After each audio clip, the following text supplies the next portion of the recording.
Imagine waking up tomorrow morning, walking into your kitchen, turning on the faucet, and nothing happens. No water. Maybe it's a major storm. Maybe there's a power outage. Maybe a water main break. Maybe there's flooding and your water supply becomes contaminated. Whatever the reason, most of us don't think twice about water because it's always there until it isn't. And here's the crazy part: you can have a freezer full of food, a generator, flashlights, batteries, and a whole emergency preparedness room. But if you don't have water, you're going to have a serious problem very quickly.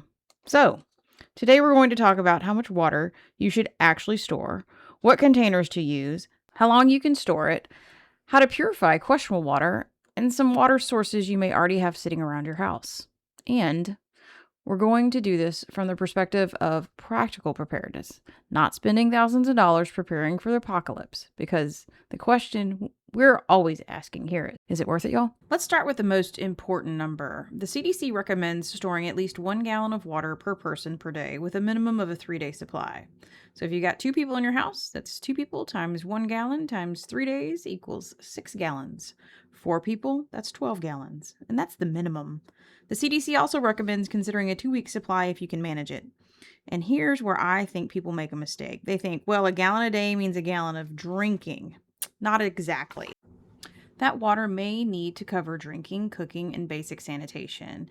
And your actual needs can be higher depending on the weather, physical activity, health, age, pregnancy, or pets. So personally, I wouldn't build my emergency plan around the absolute minimum. I'd use the minimum as my starting point. Then I'd build towards 2 weeks, because if something goes wrong for 3 days, that's an inconvenience. If it lasts 2 weeks, that's a completely different situation. So here's another important distinction. Not every gallon of water in your house needs to be drinking water.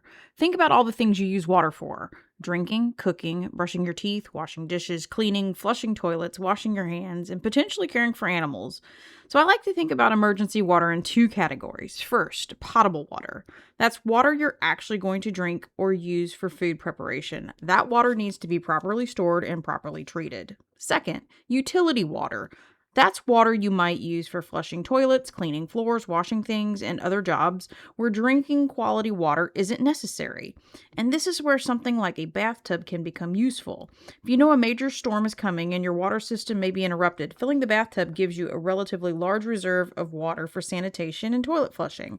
The CDC specifically includes filling bathtubs as an option for emergency use. That means you don't have to waste your carefully stored drinking water to flush toilets. Now let's talk containers, because this is where I see people get unnecessarily complicated. You don't necessarily need a giant underground cistern.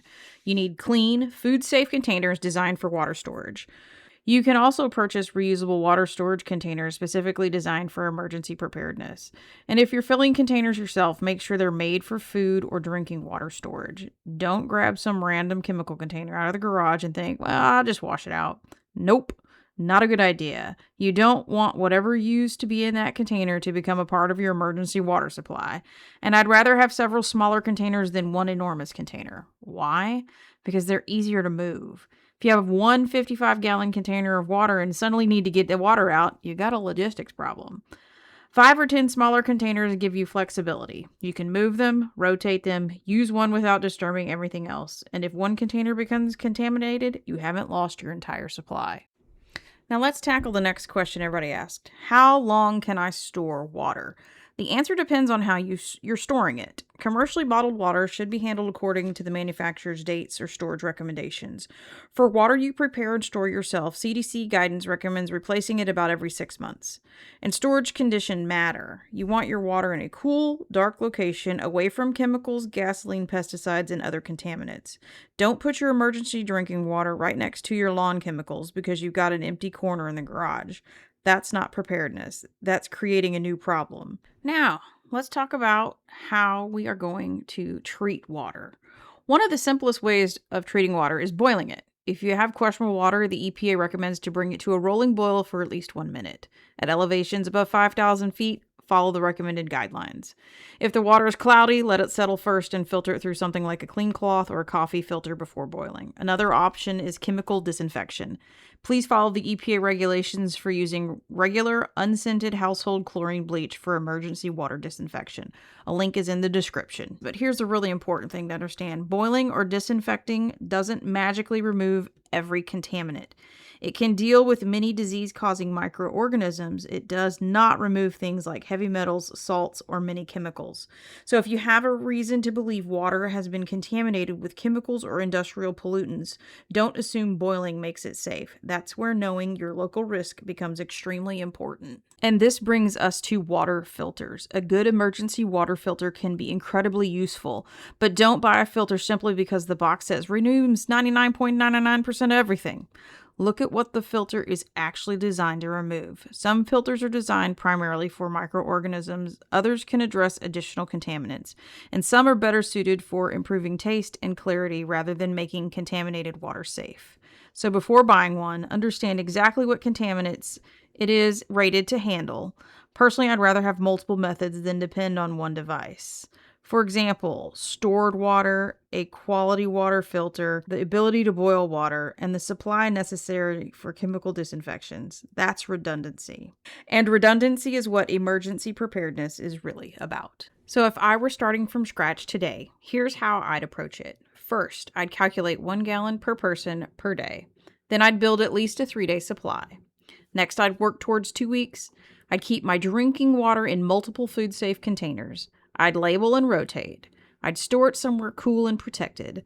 Then I'd create a separate plan for utility water. I'd keep a quality water filter available. I'd keep the ability to boil water. And I'd keep appropriate disinfectant supplies on hand. Most importantly, I'd know what the water risks are in my area. Because preparing for a hurricane isn't exactly the same as preparing for a winter power outage, flooding, drought, or a municipal water contamination event, like we have. Your emergency plan should fit your environment. So, is emergency water storage worth it? I'd say absolutely. And honestly, this might be one of the cheapest preparedness projects you can do. You don't need a bunker, you don't need thousands of dollars of equipment, and you don't need to become a full-time prepper. Start with 3 days, then build towards 2 weeks. Store it correctly. Have a way to treat additional water, and know where your backup water sources are. Because when the faucet stops working, it's a whole lot better to be the person who prepared yesterday than the person standing in line for bottled water tomorrow. If you found this helpful, hit the subscribe button because we're going to keep looking at practical preparedness, homesteading, and things that actually work and are worth doing before we need them. And like, comment, and subscribe if you haven't already.